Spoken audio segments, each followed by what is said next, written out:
એમ્સની અંદર internship doctor તરીકે રતનકુમાર મોહનલાલ મેઘવાલ મૂળ રહેવાસી જેસલમેર રાજસ્થાનના છે. તે અહીંયા એમ્સ ખાતે ઇન્ટર્નશીપની ડૉક્ટરની પ્રેક્ટિસ કરતા હતા. તે દરમિયાન તે વ્યક્તિ અગાઉ પણ 27 જાન્યુઆરી 2026ના રોજ ગુમ થયાની ગુમ જાણવાજોગ બ્રોડકાસ્ટ થયેલ.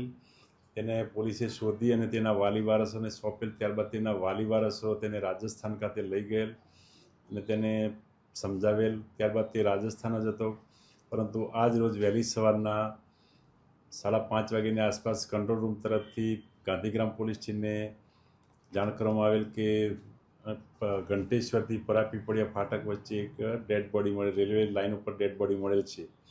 જે અન્વયે સ્થાનિક પોલીસ જઈ અને ત્યાં તેનું ઇન્ક્વેસ્ટ પંચનામું કર્યું, તેમજ તેનો PM કરાવ્યો, તેના વાલી વારસોનો સંપર્ક કર્યો અને તે જે જગ્યાએ રેલવે નીચે કપાઈ ગયેલ ત્યાંથી તેનું લેપટોપ, મોબાઈલ, તેના બીજી મેડિકલની ફાઇલ તેમજ તેનો મોબાઈલ, ID કાર્ડ વગેરે વસ્તુઓ મળેલ.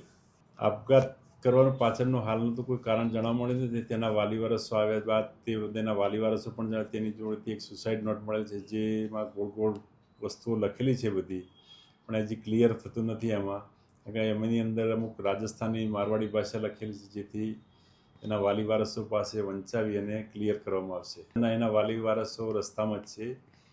એ લગભગ સાંજે 5-6 વાગ્યા સુધી પહોંચી, 5-6 ને પણ રાતના 8 વાગી જશે. તેના વિદ્યાર્થીઓના તેમજ બીજા અન્ય સ્ટાફ છે, ત્યાંના બીજા મેડિકલનો સ્ટાફ છે, તેમના પણ નિવેદનો લેવામાં આવશે કે અગાઉ આ ઘટના પાછળ બનવાનું કારણ શું. ને તે વખતે પણ પોલીસે ટ્રેસ કરીને રેલવે ટ્રેક નજીકથી જ પકડેલો, પરંતુ પછી તાત્કાલિક પકડવાથી અને શોધી કાઢવાથી એના વાલી વારસને બોલાવી અને થોડું એને સમજાવટથી એના વતનમાં મોકલી આપ્યો.